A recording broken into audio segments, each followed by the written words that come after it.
नमस्कार दोस्तों, स्नेहा स्टॉक्स के एक और लर्निंग वीडियो में आप सभी का बहुत बहुत स्वागत है। तो दोस्तों, आज भारतीय बाजार को देखते हो तो आज फिर आपको ग्रीन कैंडल नजर आने वाला है, यानी कि अब आपको 3 ग्रीन कैंडल नजर आ रहे हैं। 3 दिन से लगातार ग्रीन कैंडल बन रहा है। अब नतीजा यह है कि निफ्टी 93 पॉइंट ऊपर, बैंक निफ्टी जैसे लगातार पिछले 3 दिन से कर रहा है, आज फिर से दोगुना बढ़त निफ्टी के मुकाबले में। परसेंटेज में देखिए 0.37 निफ्टी और उसके मुकाबले में बैंक निफ्टी देखते हैं तो 0.62%। इसका मतलब है कि बैंक्स के अंदर में खेल जारी है, बैंक्स में पैसा ताबड़तोड़ लगाया जा रहा है, यानी कि बैंकिंग सेक्टर में लगातार खरीदारी हो रही है। अब वो खरीदारी कितनी भरोसेमंद है कि नहीं है, वही थोड़ा सा समझने की कोशिश करेंगे बाजार के माध्यम से, क्योंकि हम एनालाइज करेंगे जिससे आपको आइडिया लगेगा। अब 3 ग्रीन कैंडल है, ऐसे ग्रीन कैंडल जब बनते हैं तो इसके बाद एक इंगल्फिंग पैटर्न बनने की संभावना रहती है नीचे की तरफ, लेकिन वो संभावना तब ज्यादा होती है जब बाजार डाउन ट्रेंड में हो।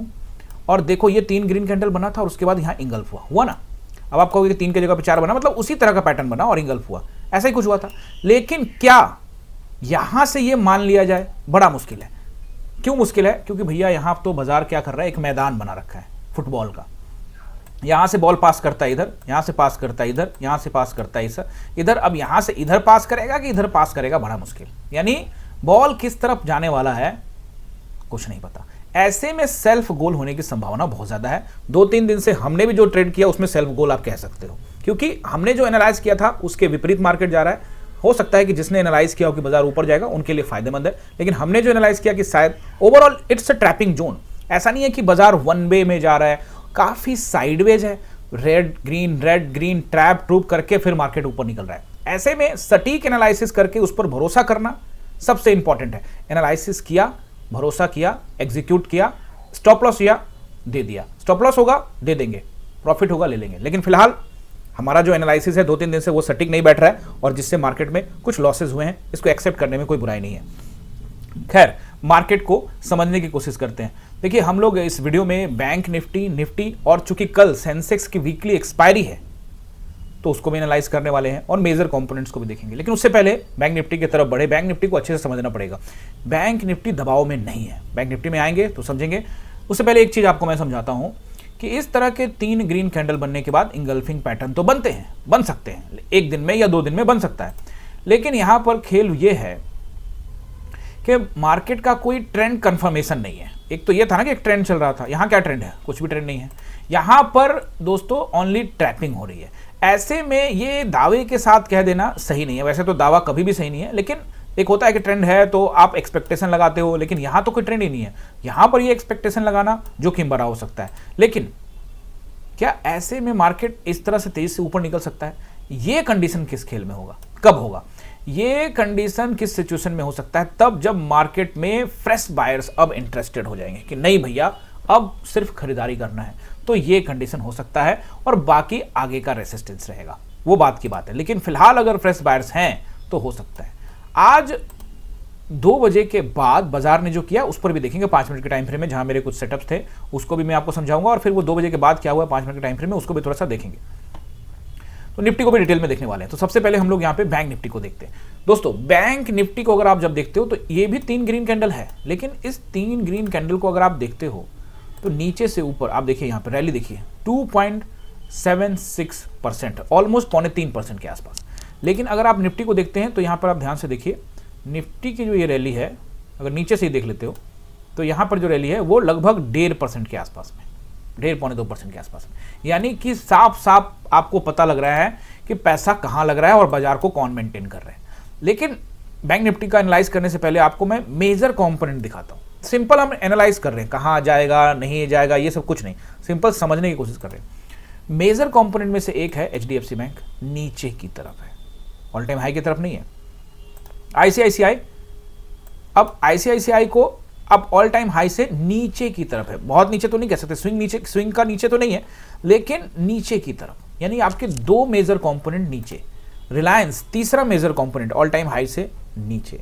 लेकिन बैंक निफ्टी को अगर आप देखते हो तो वो ऊपर की ओर आपको नजर आ रहा है ना, कारण axis bank all time high के पास, और साथ में ये है आपका असली खेल खेलने वाला खिलाड़ी state bank of India. State bank of India में भी जबरदस्त खरीदारी देखने को मिल रही है। अब ये खरीदारी बाजार को मैनेज करने के लिए है कि सच में है, ये आने वाले टाइम में पता लग जाएगा। बहरहाल इसमें नया पोजीशन बनाना खतरनाक हो सकता है, सोच समझकर। लॉन्ग टर्म के लिए बोल रहा हूं। मौका बाजार हमेशा देता है, जब मौका आए तो लोग चूक जाते हैं, वहां पर आपको ध्यान रखना पड़ेगा। खैर, सबसे पहले हम लोग बैंक निफ्टी का एनालाइज करने वाले, क्या रहेगा सपोर्ट एंड रेसिस्टेंस। दोस्तों, इसका सपोर्ट एंड रेसिस्टेंस बताने से पहले आप सभी से रिक्वेस्ट करना चाहता हूं कि आप हमारे चैनल पे आए हैं तो जल्दी से चैनल को सब्सक्राइब कर लीजिए, बेल आइकन भी प्रेस कर दीजिए। दोस्त, अगर आप फेसबुक के माध्यम से आ रहे हैं या इंस्टाग्राम के माध्यम से आ रहे हैं तो वो भी कमेंट करके जरूर बताइए कि इंस्टाग्राम के माध्यम से आए, जिससे मुझे पता लगेगा कि हाँ, आप लोग वहां भी बने हुए हैं। आप लोग जो प्यार दे रहे हैं ना, अब फेसबुक पर हम लोग 25,000 का परिवार हम लोग होने वाले हैं। यहीं देखिए, यूट्यूब के अंदर में भी 12,000 से ज्यादा हमारा परिवार मेंबर हो चुका है, और वो आपके बिना कभी भी संभव नहीं था।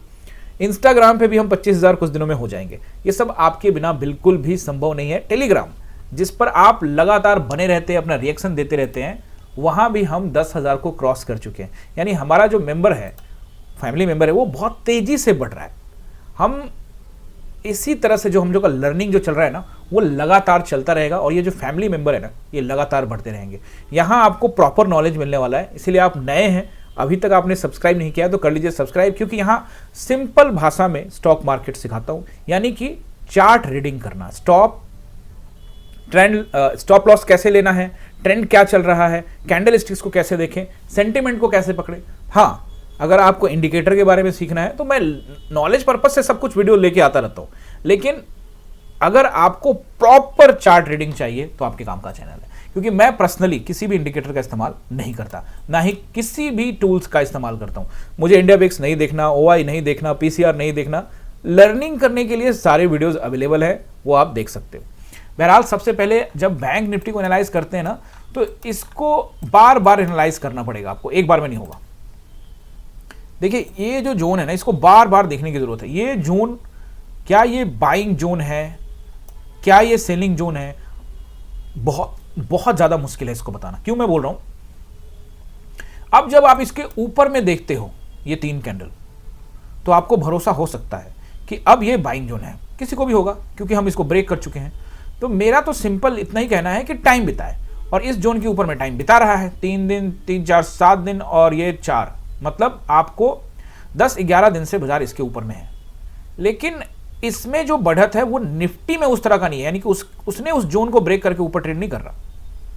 यहां पर जो मेजर चीज है जो हमको समझना चाहिए बैंक निफ्टी को, वो ये है कि अगर आप ये चार्ट देख रहे हो पूरा का पूरा 2 महीने का, अगर ठीक इसको आप निफ्टी पे लेके जाओ तो ये रहा वो 2 महीने का जोन, देख रहे हो, ये इसके ऊपर हम ट्रेड नहीं कर रहे, तो थोड़ा सा डाउट वहां से क्रिएट होता है। बट चूंकि बैंक्स अलग हैं और ये अलग है, आईटी में अभी दबाव है, उसको ध्यान में रखते हुए तात्कालिक रूप से वैसे भी देखा जा सकता है कि आईटी में दबाव है इसलिए निफ्टी नीचे है, बहुत कुछ कहा जा सकता है। लेकिन मैं आपको सही तरीके से एनालाइज करने के लिए समझा रहा हूं, बता रहा हूं। सिंपल देखो कि ये जोन ब्रेक हो चुका है, तो इस पर इसको बढ़त है। अब इसको सस्टेन करना है, कर रहा है, अब ब्रेकआउट चाहिए। ब्रेकआउट आप कहोगे कि कैसा ब्रेकआउट होता है, हो तो गया ब्रेकआउट। दोस्त, ये ब्रेकआउट तो हो चुका है, ओवरऑल और ब्रेकआउट चाहिए और समय बिताना पड़ेगा। मतलब मैं समझता हूं कि पूरा फरवरी ही बिता ले तो बहुत अच्छी बात है। अब यहां बिताए या ऊपर बिताए, 63 में बिताए या जहां बिताए, उस बाजार समझे। ये जोन से जितना दूर निकलता है, बाइंग की संभावना बनी रहेगी, कि मान लेंगे इसको कि ये बाइंग जोन है। नहीं तो अगर ये ज्यादा दूर नहीं है, बैंक निफ्टी जब ये 3 दिन में यहां गया, बैंक निफ्टी चाहे तो ये 1 दिन में नीचे आ सकता है, वो 2 दिन में यहां पहुंच सकता है, इसमें कोई दो राय नहीं है। यानी कि ये जो जोन है, ये पूरी तरह से अब यहां बायर्स आ चुके हैं, ये सेंटिमेंट बेस्ड पर दिख रहा है। हकीकत में ये कितना है, ये चार्ट देखकर, मैं अपने मतलब जो मैं चार्ट देखता हूं पिछले कई सालों से, उसको देखकर अभी फिलहाल चार्ट देखकर बोल रहा हूं। बाकी बड़े प्लेयर्स को पता होगा कि बाइंग हो रही है कि नहीं हो रही है, मैं डेटा वेटा नहीं देखता। यानी कि ऊपर जा तो रहा है, लेकिन वो कॉन्फिडेंस मुझे फिलहाल नहीं है। लोगों को जिसको होगा वो अपने हिसाब से देख सकता है। रेसिस्टेंस नंबर 1 कल के लिए, सेंसेक्स एक्सपायरी के लिए 61,700 के आसपास का एरिया, जो कि इसका ऑल टाइम हाई हो जाएगा। ऑल टाइम हाई देखेंगे आप तो ये है आपका, जिस दिन वो गैप अप हुआ था 3 फरवरी को, 764 का एरिया है। तो इसको आप 700 को वहां तक का नंबर ले सकते हैं, यानी कि इसको आप 25-30 पॉइंट 50 पॉइंट ऊपर नीचे रख सकते हैं। अगर हम इसको भी ब्रेक करते हैं तो ऑब्वियसली हम जाएंगे सीधे 62,000। नया हमको नंबर देखने को मिलेगा, एक नया राउंड नंबर, इतिहास में पहली बार 62,000 भी देखने को मिल सकता है। क्या इसके ऊपर भी डिजर्व करते हैं? इसके ऊपर तो डिजर्व अभी फिलहाल नहीं करते, लेकिन चूंकि रैली होगी, बाइंग का ही संकेत है वगैरह वगैरह ऐसा सोच लेते हैं, तो फिर हम जरूर जा सकते हैं। ये रहेगा वो नंबर। इसके ऊपर फिलहाल बाजार किसी कंडीशंस में बचना चाहिए। हाई परफॉर्मेंस रैली है, ये है वो है, तो मैं टेलीग्राम पे देखूंगा। मुझे लगता है कि लास्ट ये ठीक है 62,300, अगर ऊपर जाने का सोचता है तब। लेकिन अगर नीचे आने के लिए सोचता है तो फिर पहला रेसिस्टेंस सपोर्ट क्या होगा? 61,300 का एरिया। ब्रेक करेंगे तो राउंड नंबर के आसपास 50 पॉइंट ऊपर नीचे, जैसे आज का लो आप देखिए 6100 है, तो उसके आसपास आप कह सकते हो, यानी 61,000 के आसपास। ठीक है, अगर उसको ब्रेक करके नीचे आते हैं तो फिर ऐसे स्थिति में हम आ सकते हैं 60,700 के आसपास। इसको नीचे ब्रेक करना फिलहाल तो नहीं लग रहा है, लेकिन चूंकि जब मैं बोल रहा हूं कि इंगल्फिंग पैटर्न, तो फिर वो हो सकता है, और ऐसे में आपको बाजार बड़ा रैली भी करता हुआ नजर आएगा, जिसकी संभावना भी फिलहाल तो नहीं है। ये तो हम एक्सपेक्टेशन ले रहे हैं। सेंसेक्स की एक्सपायरी है, गेम हो सकता है। अब एक ही दिन में तीनों इंगल्फ करने के लिए तो बहुत बड़ा गिरावट देखने को मिलेगा, इतना मुझे लगता नहीं है। तो यहां तक का नंबर जो है वो ठीक है, 60,300 तक का। बहुत तेज रैली होने की संभावना अभी कल के कल बिल्कुल भी नहीं लगती, ऊपर के लिए और नीचे के लिए, दोनों के लिए मैंने नंबर्स आपको बता दिए। अब बाजार प्राइस एक्शन बना के जाता है तो बहुत अच्छी बात है। सेंसेक्स की एक्सपायरी है कल, इसके नंबर्स नोट कर लीजिए। देखिए, मैं सेंसेक्स में ट्रेड नहीं करता, लेकिन बहुत सारे लोग करते हैं। इसके लिए मैं हर वीक में इसके एनालिसिस वीडियो लेकर आता हूं एक्सपायरी के दिन। अदरवाइज मैं सेंसेक्स में ट्रेड नहीं करता, एक्सपायरी के दिन भी नहीं और किसी दिन भी नहीं। मैं निफ्टी और बैंक निफ्टी में ही ट्रेड करता हूं। अभी वापस से देखेंगे 83,700 के आसपास में है, तो मुझे लगता है कि पहला रेसिस्टेंस रहेगा 84,000 का। अच्छा नंबर है ये। अगर हम इसको क्रॉस कर टाइम बिताते हैं तो 300 पॉइंट का रैली आपको हो सकता है, टाइम लगा के, मतलब रुक रुक के, ऐसा नहीं कि तुरंत भागेगा। उसके बाद इसको निकाले तो फिर 500 की तरफ, और उसको निकाले तो 700 की तरफ, मींस 84,700 की तरफ। ये रहेंगे रेसिस्टेंस सेंसेक्स के लिए। सपोर्ट नंबर 1 रहेगा 83,500 के आसपास का एरिया। अगर हमने इसको ब्रेक किया तो फिर हम लेके आएगा हमें 83,300 के आसपास का एरिया। इसको भी ब्रेक किया तो फिर 83,000 का राउंड नंबर, और इसको भी ब्रेक किया। अब इसको कब ब्रेक करेगा? जब मैं बता रहा हूं कि इंगल्फिंग पैटर्न अगर बनने की तैयारी कर रहा है, तब फिर 82,700 के आसपास में आपको आता हुआ नजर आ सकता है। मुझे लगता है कि रैली भी होगी तो इससे ज़्यादा जाना नहीं चाहिए। अगर कुछ ऊपर नीचे गया तो टेलीग्राम में हम लोग अपडेट करेंगे। टेलीग्राम आपने ज्वाइन नहीं किया तो कर लीजिए, लिंक डिस्क्रिप्शन में डाला हुआ है। ये रहा आपका सेंसेक्स का एक्सपायरी लेवल कल के लिए, वीकली एक्सपायरी। अब मेजर कंपोनेंट्स को वापस से एक बार मैंने चार्ट दिखाया था आपको, दोबारा देख लीजिए। फिर से वही है, 900 के पास सपोर्ट है, ऊपर अभी कुछ खास नहीं, नीचे भी कुछ खास नहीं, बीच में रुका हुआ है। कहना बड़ा मुश्किल, 940 के ऊपर निकलेगा तो HDFC ऊपर जाएगा, 900 के नीचे जाएगा तो फिर नीचे जाएगा। फिलहाल ऐसा जगह पे है जहां कुछ बताने के लिए तैयार नहीं है, बाजार को होल्डिंग किया हुआ है। अब देखिए ICICI बैंक के भी वही हालात है, कुछ भी बताने के लिए तैयार नहीं है, यहां पर भी आपको न्यूट्रल लेना पड़ेगा। हाँ, आज रिलायंस के बारे में बात करते हैं, क्योंकि आज निफ्टी ने जो रैली करी है, बहुत हद तक रिलायंस का उसमें बहुत हाथ है। बैंक निफ्टी में देखिए, आप जरूर कह सकते हैं कि एक्सिस बैंक और SBI और साथ में Indian bank, PNB, these bank जो थे ये सब सपोर्टिव तो थे, लेकिन अगर आप यहाँ जब देखते हो निफ्टी को, तो रिलायंस आज 1% से भी ज़्यादा ऊपर। और इसका मतलब ये नहीं है कि रिलायंस अब रैली करने के लिए तैयारी कर रहा है, रिलायंस करेगा जो भी करना हो, लेकिन ये जो जोन है इसको निकालने के बाद, यानी कि 1470-80 को क्रॉस करने के बाद, यानी कि इस ग्रीन कैंडल पर आप ये देखकर भरोसा तो नहीं कर सकते कि अब ये बहुत ऊपर लेके जाने वाला है। हाँ, इस तक, मतलब अगर ये ग्रीन कैंडल बना है तो यहाँ तक की टेस्टिंग ये कर सकता है, इसमें कोई दो राय नहीं। और फिर ये भी हो सकता है कि यहाँ से खुले तो फिर ये नीचे आए, तो दोनों हो सकता है, यानी कि न्यूट्रल है, कुछ भी आप इसमें पहले से नहीं बता सकते। अब हो गया आपका मेजर कंपोनेंट। अब हम निफ्टी की तरफ आने वाले हैं। अब आपको मैं सबसे पहले अपना 5 मिनट के टाइम फ्रेम में पोजीशंस क्लियर कर देता हूं। देखिए दोस्तों, पोजीशंस क्लियर करना जरूरी है, क्योंकि कई लोगों को लगता है कि सर ने यहाँ पर कोई गलती की है, या फिर कोई कॉल का ट्रेड लिया है या कुछ लिया है, तो वो जानना चाहते हैं। क्योंकि अगर हम कोई गलती करें और आपको ना बताए तो वो गलत है ना, बात सही है ना। तो देखो, सबसे पहला एग्रेसिव ट्रेड लिया मैंने, ये जो एग्रेसिव ट्रेड था, ये एग्रेसिव ट्रेड पर्सनली मैंने लिया। ये ट्रेड मैंने किसी को इनिशिएट करने के लिए नहीं बोला। इसके पीछे का रीजन भी मैं बता देता हूं। एक्चुअली दोस्तों, एग्रेसिव ट्रेड कल भी हमने किया था, वहां पर मार्केट ने क्या हुआ था, एसएल हिट किया था। तो जब एसएल हिट हो जाता है तो कई स्टूडेंट्स है, कई लोग थोड़ा सकते में आ जाते हैं, पर एग्रेसिव ट्रेड के लिए मैंने उनको बोला नहीं। तो ये ट्रेड मैंने पर्सनली किया, इसका आपको कोई ट्रेड के लिए मैंने बताया नहीं, तो वो नंबर नहीं मिलेंगे आपको। उसके बाद जब मार्केट यहाँ कहीं ऊपर जा रहा था, तो हमने यहाँ पर एक इनिशिएट किया ट्रेड पुट साइड का। जिसमें हमको ज़्यादा कुछ नहीं 20 रुपये का आसपास का प्रॉफिट दिखा। मेरे लिए वो 20 रुपये भी बहुत इंपॉर्टेंट था। मैं इस बात को मानता हूँ कि वो 20 रुपये कई लोगों ने बुक नहीं किया होगा, तो इसको मैं मान सकता हूँ कि ये एसएल हिट हो गया, कोई दिक्कत नहीं है, एसएल हिट हो गया। उसके बाद दोबारा से हमने एक और ट्रेड इनिशिएट किया, वो भी यहीं पे कहीं किया, जिसमें भी मुझे 20 या 25 रुपये का प्रॉफिट दिखा। उसको भी मैं मान सकता हूँ कि चलो किसी ने बुक नहीं किया होगा तो उसका एसएल हिट हो गया होगा। तो इसलिए 2 ट्रेड किए। वैसे तो एक और ये भी ट्रेड किया था, बट इसको हटा देते हैं क्योंकि ये दिया नहीं, तो इसको नहीं मानेंगे। तो ये टोटल मिला के, और कॉल साइड का जहां तक ट्रेड था कि कॉल साइड का ट्रेड क्यों नहीं इनिशिएट किया, ये बताना जरूरी है दोस्तों। इसके पीछे का रीजन है, देखिए, एक तो ये पूरा का पूरा रेसिस्टेंस जोन है।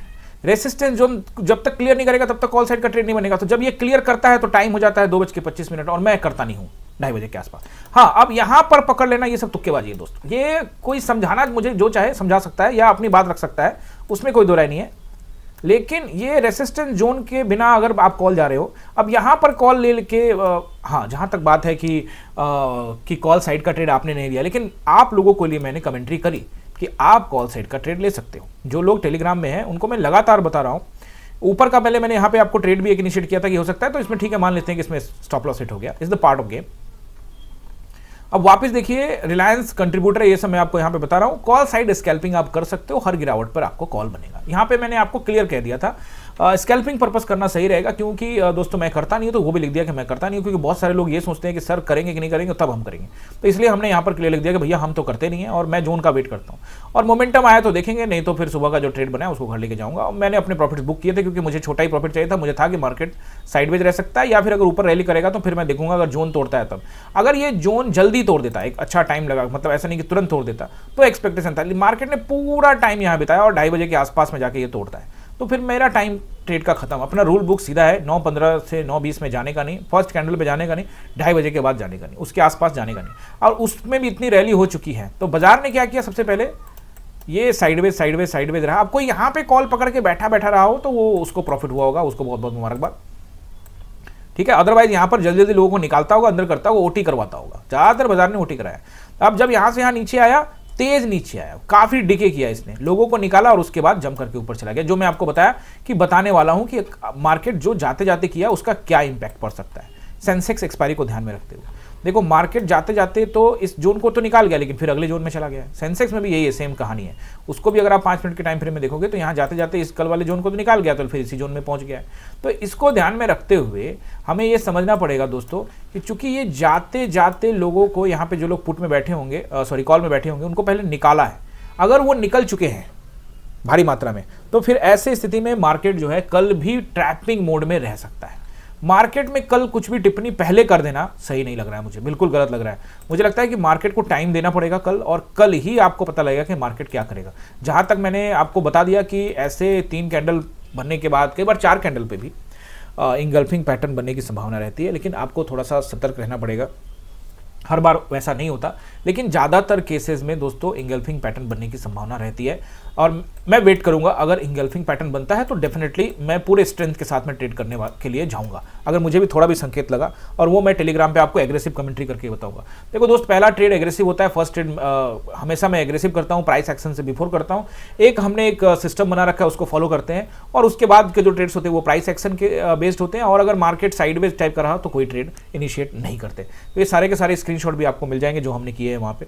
अभी देखो, ये जो 3 ग्रीन कैंडल है, ये दोनों तरफ के एक्सपेक्टेशन दे रहा है। पहला एक्सपेक्टेशन नीचे की तरफ है, लेकिन चूंकि वो डाउन ट्रेंड नहीं है तो कह नहीं सकते, और दूसरा एक्सपेक्टेशन की ट्रैपिंग होने के लिए बाजार जो है ऊपर नीचे कर सकता है। तो ऐसे में आपको बाजार कुछ भी करता हुआ नजर आ सकता है। क्या रहेगा सपोर्ट एंड रेसिस्टेंस निफ्टी के लिए? सेंसेक्स एक्सपायरी दिन पहला रेसिस्टेंस मुझे लगता है 860 का रहेगा, 860, 25,860 ब्रेक करते हैं तो ये 860 को आप 880 पर जरूर ध्यान रखिएगा। 880 कमजोर नहीं है दोस्तों, किसी भी हाल में कमजोर नहीं है। आज का हाई भी देखोगे आप जाके तो 780 के ऊपर गया और 827 के आसपास गया, जो कि मैंने आपको नंबर्स बताया हुआ है कि 827 जा सकता है। वो लाइंस में मैंने आपको खींच के बताया वहाँ पे कि वहाँ तक जा सकता है, वहीं तक रैली हुई है। ये मुझे लगता है कि बहुत अच्छा रेसिस्टेंस है। किस केस में? अगर फ्लैट खुलता है तब, गैप अप हो गया तो फिर इसका कोई नंबर नहीं। और अगर इसको हम निकालते हैं तो कहाँ तक जा सकते हैं? देखो, एक 960 जा सकते हैं, यानी कि 25,960, और फिर 26,000 का राउंड नंबर। 26,000 के राउंड नंबर के ऊपर में टाइम बिताने का मतलब है कि बाजार बहुत हद तक ये बताने की कोशिश कर रहा है कि बाइंग जो है अब आने वाली है, फ्रेश बायर्स इंटरेस्टेड हो रहे हैं। लेकिन चूंकि कल सेंसेक्स की एक्सपायरी है, तो एक्सपायरी वाला कैंडल का मुझे खास भरोसा मैं करता नहीं हूं। तो मैं फिर कल अगर ऊपर जाके बंद कर दिया तो फिर से मैं कल इस बात को मानने के लिए तैयार नहीं होऊंगा, क्योंकि एक्सपायरी है। हाँ, अगर एक दिन और यानी कि शुक्रवार को भी अगर एक दिन और बाजार होल्ड कर जाता है तो चांसेस बन सकते हैं बाइंग साइड को देखने का। बहरहाल 3 दिन से बाजार क्या कर रहा है, बाइंग ऑन डिप्स चल रही है, नीचे आ रहा है बाइंग करो, नीचे आ रहा है बाइंग करो, बट वो बाइंग आपको कॉन्फिडेंस नहीं देता। दोस्तों बहुत सारे लोगों का सवाल रहता है कि व्हाई नॉट, आप क्यों नहीं बोल रहे सर कॉल साइड के लिए। मैं बोलता हूं बिल्कुल, मैंने क्लास के अंदर में बहुत सारी बार बोला, जिसको कॉल में जाना जा सकता है, मैं वो ट्रेड इनिशिएट नहीं करूंगा। अगर मैं वो ट्रेड इनिशिएट नहीं कर रहा हूं, इसके पीछे का रीजन ये है कि दोस्तों एक तो मैं नहीं कर रहा हूं, तो मैं नहीं कर रहा हूं तो ग्रुप में नहीं दे रहा। अब ग्रुप, चूंकि मैं जो ट्रेड करूंगा वही ग्रुप में जाएगा। क्लास के अंदर में जो लोग हैं, उनको हमने साफ कह दिया कि आप यहां पर स्कैल्पिंग पर्पज से भी जा सकते हो और ये आपका स्टॉप लॉस आप कॉल में कर सकते हो। लेकिन चूंकि मुझे चाहिए प्रॉपर कॉन्फिडेंस की बाजार अब ट्रेंड पकड़ेगा तभी, क्योंकि मैं अपने सिस्टम के साथ समझौता नहीं करने वाला हूं। दोस्तों ये बहुत इंपॉर्टेंट है, आप एक सिस्टम डेवलप करते, स्टॉक मार्केट में यही कहा जाता है कि आपने जो अपना सेटअप बनाया है उस पर आपको ट्रस्ट करना पड़ेगा। इट्स नॉट अबाउट कि कॉल और पुट, ये कभी नहीं कह रहा हूं मैं, फिर से आपको बता रहा हूं। अगर ये किसी भी जोन को क्रॉस करता है और साइडवेज नहीं होता है तब उस केस में ही मुझे विश्वास होगा। लेकिन ये कहानी जो है ये पूरा दिन साइडवेज और जाते वक्त 2:20 में ये जोन को 2:25 में एक्चुअली में क्लियर कर रहा है, तो उसके बाद मेरे लिए ट्रेड करने के लिए कुछ है नहीं। ऊपर रेसिस्टेंस है तो इतना पॉइंट लेकर मैं कुछ हासिल नहीं करूंगा, मुझे किसी को समझाना नहीं, किसी को जवाब देना नहीं, तो मैं अपने शर्तों पर ही काम करता हूं। समझ गए मेरी बात? इसीलिए मैं आप सबसे भी यही कहता हूं कि आप भी अपना एक सेल्फ सेटअप बनाइए। सेटअप बहुत जरूरी है। मार्केट के हिसाब से रिएक्ट करने में कोई बुराई नहीं है, लेकिन मार्केट जिस हिसाब से रिएक्ट कर रहा है उसको ध्यान रखना जरूरी है। आपको यहां से यहां लगेगा कि यहां कॉल ले लेते तो अच्छा होता, लेकिन दोस्तों यहां बोल देना आसान है, लेकिन जब आप चार्ट को देखोगे ना, ये बनते हुए चार्ट को, तो ये आपको ऊपर नीचे करके बोरिंग करेगा। बोरिंग करेगा मतलब क्या हो गया? हाँ, बोरिंग मार्केट वाकई में कहीं ना कहीं कहा जाता है कि बोरिंग मार्केट अच्छा हो सकता है अगर वो रेंज को तोड़े तो रेंज को जब तोड़ा तब तक टाइम बहुत ज्यादा हो चुका था। सिंपल सा बात है। अब यहाँ पे मैं तुक्का मार के कि रेड बना रहा है, यहाँ से ग्रीन बनाएगा, तो ये सब उल्टा सीधा काम तो मैं करता नहीं हूँ। यानी कि पूरा सेटअप का वेट करता हूँ। अगर मेरा सेटअप के हिसाब से चला, ये मैं आपको पिछले कई साल से समझा रहा हूँ जो लोग पुराने भी हो रहे, कि मेरा सेटअप आएगा तो मैं ट्रेड करूंगा। अगर मेरा सेटअप नहीं आया, ऊपर की तरफ बाजार जा रहा है और ऊपर भी रेसिस्टेंस एरिया है, ट्रैपिंग जोन है, तो मैं कॉल साइड में या तो नहीं जाऊंगा या तो अपने लॉट साइज को कम करूंगा। ये पिछले कई साल से आपको समझा रहा हूं। क्यों बोल रहा हूं? क्योंकि पिछले साल को ध्यान में रखते हुए वापस से समझाता हूं। यहां पे इसलिए ये सब बातें समझा रहा हूं, मुझे समझाने की आवश्यकता नहीं है, लेकिन चैनल पे बहुत सारे लोग नए हैं, उनको ये दिमाग में रहता है कि सर ऐसा क्यों बोल रहे हो। तो उसके पीछे का रीजन है दोस्तों, मार्केट अभी उसी जोन पर है। ध्यान से देखो, मार्केट कहां है? वहीं है। आप देखिए सितंबर 2024 अक्टूबर 2024 के जोन में ही है। स्टिल मार्केट 1.5 साल से वहीं है। इसीलिए मार्केट जो है पूरा क्लियर करने के बाद ही वो मुझे उम्मीद जगेगी, या फिर मार्केट 1 सप्ताह तक कम से कम कर ले। तो मार्केट ऐसा करता भी नहीं है, मार्केट नीचे आता है 2-3 दिन ऊपर और फिर नीचे, तो फिर वैसी स्थिति में मुझे कोई दिक्कत नहीं है। मैं साफ चाहता हूं अप ट्रेंड आएगा तो बाय ऑन डिप का स्ट्रेटजी लागू होगी। दोस्तों सबका पोजीशन साइजिंग अलग होता है, क्योंकि साइजिंग बहुत ज्यादा होता है, ऐसे में गलत डिसीजन लेकर फंसने वाला कोई काम नहीं करता मैं। इससे अच्छा है कि ट्रेड ही ना करो। ये मेरा अपना शर्त है और अपने शर्त पे काम करने में कोई बुराई नहीं है। आपको भी अपने शर्त पे ही काम करना चाहिए। इस चैनल का मकसद तो तभी पूरा होगा ना जब आप भी अपने शर्त पे काम करना शुरू करेंगे। लॉस हो जाता है, प्रॉफिट हो जाता है, इस चक्कर में मैं पड़ता नहीं हूं। आई होप कि सपोर्ट एंड रेसिस्टेंस सब समझ गए होंगे। दोस्तों आप सभी से रिक्वेस्ट है कि चैनल पे नए हैं तो जल्दी से सब्सक्राइब कर लीजिएगा। आपके कोई सवाल रहते हैं तो नीचे कमेंट का बॉक्स है, उसमें आप कमेंट कर सकते हो। आने वाले वीडियो में मैं कोशिश करूंगा कि आपके सवाल का वाजिब सवाल का जवाब दे सकूं। आप सभी से रिक्वेस्ट चलते हुए कि दोस्तों आप हमारे चैनल पे सब्सक्राइब कर चुके हो, लाइक करते हो, शेयर करते हो, सब कुछ करते हो, लेकिन आपने हमारे चैनल को अभी तक ज्वाइन नहीं किया है, तो जल्दी से हमारे चैनल को ज्वाइन भी कर लीजिए। ज्वाइन करना बहुत आसान है, किसी भी वीडियो के नीचे में ज्वाइन बटन पर क्लिक करिए और एकलव्य, अर्जुन और द्रोणा अपने प्लान, अपने स्वेच्छा के अनुसार से किसी भी प्लान को आप ज्वाइन कर सकते हैं। आई होप कि आपको सब कुछ समझ में आ गया होगा। आप ज्वाइन भी कर लेंगे, लाइक शेयर सब्सक्राइब भी कर लेंगे, सपोर्ट एंड रेसिस्टेंस भी आपने नोट कर लिया होगा। सेंसेक्स की कल एक्सपायरी है, लेवल्स मैंने आपको समझाने की कोशिश की है, ये भी बताने की कोशिश किया है कि बाजार ऐसे टाइम में अगर डाउन ट्रेंड होता तो एक इंगल्फिंग पैटर्न एक्सपेक्ट कर सकते थे 1 दिन में, 2 दिन में, या फिर मार्केट जो है इस 4 कैंडल के जोन को निकालने के लिए बाइंग साइड की ओर देख रहा है। तो सारा कुछ मैंने आपको समझाने की कोशिश करी। सब डिपेंड करता है इस बात पर कि कल प्राइस एक्शन क्या होगा, बाजार कहां खुलेगा, उसके आधार पे अगर ऊपर की तरफ बाजार ट्रेड करता है, तेजी के साथ में प्राइस एक्शन अच्छा बनाता है, तो हमारा ये एनालाइज रहेगा कि मार्केट इसको अगर क्रॉस करता है तो मार्केट ऊपर जा सकता है, तो हम वहां तक जा सकते हैं, वहां तक वेट करेंगे और वहां से कोई रिवर्सल आया तो ट्रेड करेंगे, नहीं तो फिर आज कल का दिन भी वैसे ही वेट करने वाले हैं। हाँ, अगर तुरंत निकालता है और निकालने के बाद प्रॉपर रैली दिखाता है, वो साइडवेज वाला चक्कर नहीं, प्रॉपर रैली, तो फिर हम लोग ऊपर की ओर देखेंगे, और नहीं तो अगर कहीं से भी रिजेक्शन मिला तो नीचे की तरफ देखेंगे। साफ साफ चार्ट के ऊपर डिपेंड करेगा। अगर चार्ट साइडवेज हुआ और ऊपर गया तो कोई ट्रेड नहीं, चार्ट साइडवेज हुआ, नीचे की तरफ रिएक्ट किया तो एक स्टॉप लॉस का पालन करके जा सकते हैं, और अगर चार्ट प्रॉपर अप ट्रेंड कर रहा है तो कोई दिक्कत नहीं है, और प्रॉपर डाउन ट्रेंड कर रहा है तो भी कोई दिक्कत नहीं है। इसको समझकर जाना बहुत ज़्यादा जरूरी है। आई होप आप सबको समझ गए होंगे। सवाल रहता है कमेंट करिएगा। मिलते हैं किसी और वीडियो में। आप सभी का बहुत बहुत धन्यवाद।